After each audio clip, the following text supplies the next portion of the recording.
For advertisement, call 8125893028. Our Gmail maxtvtelugu@gmail.com. ఓం నమః శివాయ. ఓం నమో నారాయణాయ.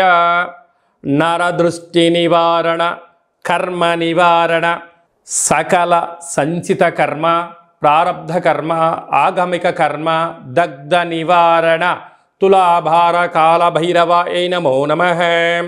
ఓం దిగంబరాయ విద్మహే తంత్రక్షేత్రాయ ధీమహి తన్నో సంహార కాల భైరవ ప్రచోదయాతు. ఓం శ్రీ మహాలక్ష్మీదేవ్యై నమోస్తుతే.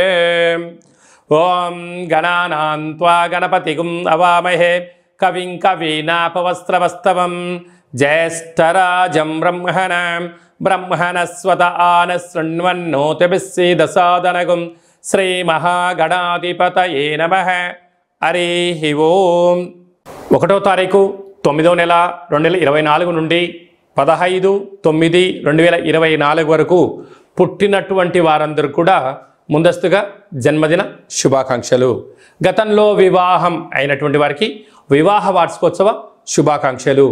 కుంభరాశి వారు సోమవారం అమావాస్య, సోమవతి అమావాస్య, మంగళవారం అమావాస్య, బుధవారం అష్టమి, కాళాష్టమి, కాళ అమావాస్య సందర్భంగా ఒకవైపు ఏలనాటి శని వక్రగమనంలో సంచారం చేయనప్పుడు ఎలాంటి ఇబ్బందులు ఉంటాయి, వాటిని ఎలా ఎదుర్కోవాలో ఈ వీడియోలో సవివరంగా సంపూర్ణంగా తెలుసుకుందాం.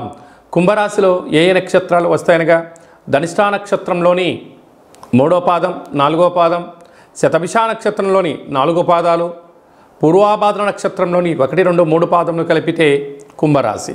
అలాగనే చాలామందికి పుట్టినటువంటి కాల సమయంలో డేటా ఆఫ్ బర్త్లు లేనటువంటి కారణం వలన పేరు యొక్క మొదటి అక్షరాన్ని అనుసరిస్తూ ఆ రాశిని తెలుసుకునే ప్రయత్నం చేద్దాం.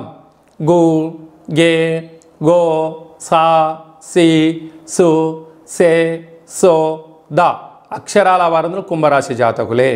కుంభరాశి వారికి ప్రస్తుత కాలమాన ప్రకారంగా రాశిలోనే మధ్యమ సంచార స్థితిలో శని భగవానుడు వక్రగమన సంచార స్థితి అవ్వడం, సోమవారం రోజు అమావాస్య మఖా నక్షత్రం అవ్వడం, మంగళవారం అమావాస్య పుబ్బా నక్షత్రం అవ్వడం, బుధవారం జ్యేష్ఠ నక్షత్రం అష్టమి అవ్వడం వలన వీలైనంత వరకు ఒక ఎర్రటి గుమ్మడికాయను కట్ చేసి సగ భాగాన్ని కట్ చేసుకొని ఇంట్లో బియ్యపిండి చేత అష్టదళ పద్మాన్ని, ఉప్పును, బియ్యాన్ని, తెల్లనివులను పోసి అందులో ఈ యొక్క కూష్మాండ దీపాన్ని ఏర్పాటు చేసుకొని యథాశక్తిగా కాలభైరవ అష్టకాన్ని, కాళభైరవ అష్టోత్తర మంత్రాన్ని చెప్పుకొని సంకల్పం చెప్పుకొని పెరుగన్నాన్ని, ఉల్లిపాయలతో కలిపినటువంటి పెరుగన్నాన్ని నైవేద్యంగా ఏర్పాటు చేసి వీలైతే మనకు తెలంగాణ సాంప్రదాయ ప్రకారంగా శాఖబేయడం అంటారు, అంటే సురాపానాన్ని నైవేద్యంగా పెట్టి చాకలి వారిని పిలిచి దానం చేయడం వలన లేకుంటే దానం చేయించడం వలన శని యొక్క ప్రభావ సంచార స్థితి, పంచమ స్థానంలో ఉండబడినటువంటి కుజుడి యొక్క దోష సంచార స్థితి, అర్ధాష్టమ గురు దోషం తొలగిపోయి అందము, ఆనందము, ఆరోగ్యము, రుణ, రోగ, శత్రు సమస్యలు తొలగిపోతాయని చెప్పి గమనించగలగాలి. కనుక వీలైనంత వరకు మీ జన్మ నక్షత్రం రోజున, అష్టమి రోజున, అమావాస్య తిథి ఎందున దూర వాయు జల ప్రయాణాలు పెట్టుకోవద్దు. ఉండబడిన దాంతో ఆనందంగా ఉండండి. లేని దాని గురించి పెద్దగా ఆలోచించొద్దు. ఆరోగ్యమే మహాభాగ్యము. కనుక సీజనల్గా వచ్చే వ్యాధులు మిమ్మల్ని కవలించజేసే పరిస్థితి ఉంటుంది. వేలకు తిండి, గోరువెచ్చని నీరు, గోరువెచ్చని ఆహారము, వీలైనంత వరకు సూర్య నమస్కారం చేసే ప్రయత్నం చేయండి. గోవుకు కానీ, బ్రాహ్మణుడికి కానీ, స్త్రీమాత కానీ దానం చేసే ప్రయత్నం చేయండి. మీ కర్మను దానం చేసుకోండి. ఐశ్వర్యానికి స్వాగతం పలకండి.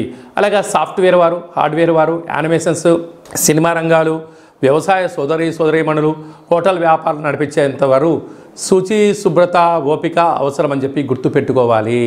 కనుక మనమందరం కూడా జాతకాన్ని తెలుసుకుందాం. కష్టాల కడలకి ఫుల్ స్టాప్ చెప్దాం. ఐశ్వర్యానికి స్వాగతం పలుకుదాం. ఆ కాళభైరవ స్వామి యొక్క ఆశీస్సులు, విఘ్నేశ్వర స్వామి యొక్క ఆశీస్సులు పొందుదామని చెప్పి మనవి. అందరికీ ఆశీర్వచనం. ఓం శతమానం భవతి శతాయు పురుష సతేంద్రియ ఆయుష్యేవేంద్రియే ప్రతిష్టతి ధనం ధాన్యం బహుపుత్రలాభం శత సంవత్సరం దీర్ఘమాయు.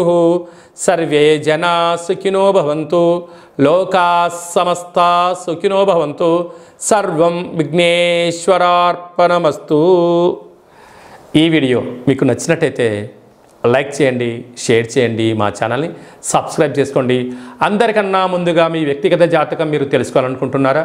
అందరికన్నా ముందు మీరు మంచి రోజులు, ఎలాంటి విధులు పాటించాలో తెలుసుకోవాలనుకుంటున్నట్టయితే మా యొక్క ఛానల్ని సబ్స్క్రైబ్ చేసుకున్న తర్వాత గంట సింబల్ ప్రెస్ చేయండి, ఆల్ అనే బటన్ కూడా తెలియచేయండి.